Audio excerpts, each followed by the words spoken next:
Good morning. Welcome to a new week of distance learning. Um, it's good to be here with all of you. Today, we're going to talk a little bit more about growth. And as I tell you what we're going to be talking about, I can't help but wonder, how are you? And my wish is that I could see each one of you and check in with each one of you to see how you are truly doing. I came across this quote today in my Happy Monday email, and it's from Dr. Seuss. Many of you remember reading Dr. Seuss books when you were little. Dr. Seuss says this: when something bad happens, you have three choices. You can either let it define you, let it destroy you, or you can let it strengthen you. I was running the other day with Ellie and a friend, and we were talking about everything that's going on around us and how some days are easier than other days. And as we talked, it seemed that every week we each had a day or two where we really struggled. And that's okay for us to have hard days. This is different. We might be experiencing things that hurt us, and usually we'd have school to go to, activities to go to, friends to be around to help get us through that time. And right now, it's not that easy. Mondays are my most difficult day, always, since this has began. And I don't know if it's because I wake up on Monday mornings and it's so real to me, and then as I get into my routine, it's okay, and then weekends I can kind of forget. Mondays are my hard day, and in the morning I let myself sit in it for a little bit, and then I get up and I get dressed and I try to move forward. Last week I talked to you about, what are you doing during COVID-19?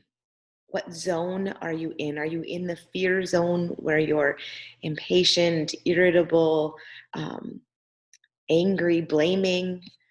Are you in the learning zone where you aren't constantly looking at things that are negative, from news to feeding yourself with things that make you feel bad? Maybe you're not exercising.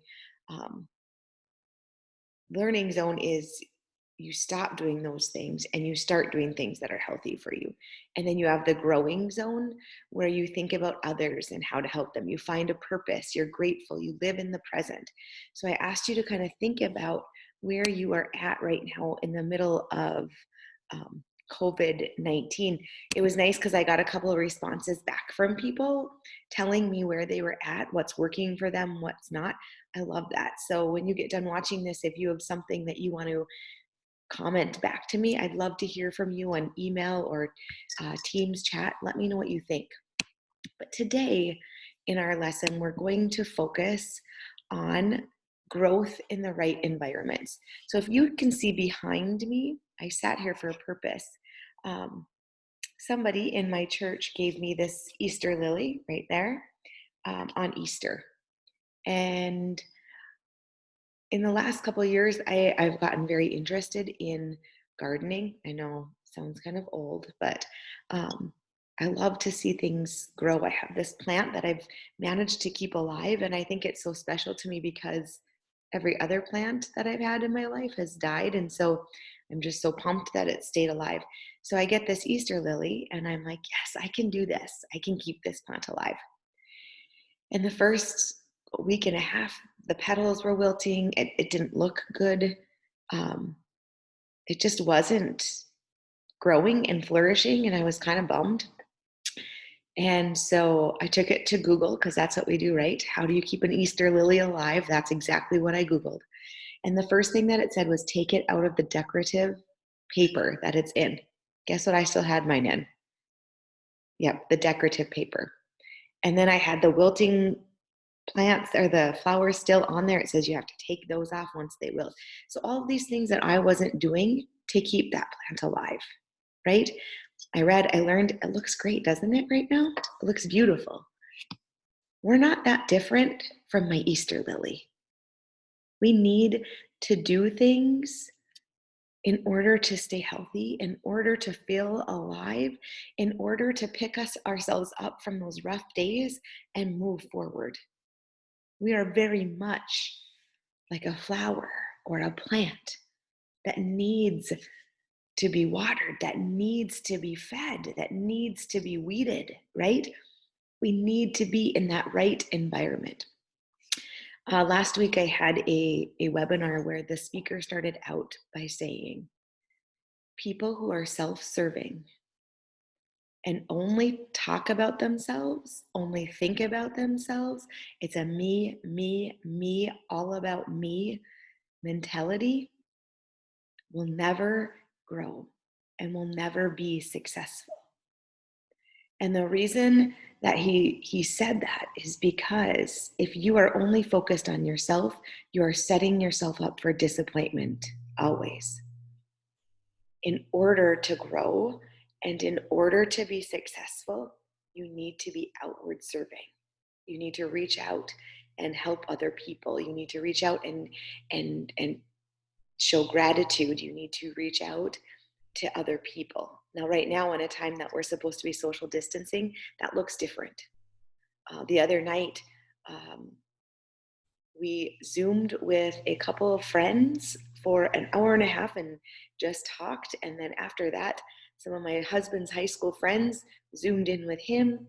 We both felt good after that. When I Zoom with my family, when I talk to my family, I feel good after that. So this growing, reaching out, it looks different right now, but we still can do it. Here are 5 essential factors for a growth environment. This is a place where others are ahead of you. This allows you to see what you can become. Others encourage you. Make sure that you are hanging out with the people who bring out the best in you and you bring out the best in them. Whether that's friends, family, it's a boyfriend or a girlfriend, if they are not bringing out the best in you, that is not a healthy relationship for growth. You step outside of your comfort zone. So you do things that are uncomfortable. You can't grow if you stay in this same box, okay? Get out there, try new things, be uncomfortable a little bit. Failure is not your enemy.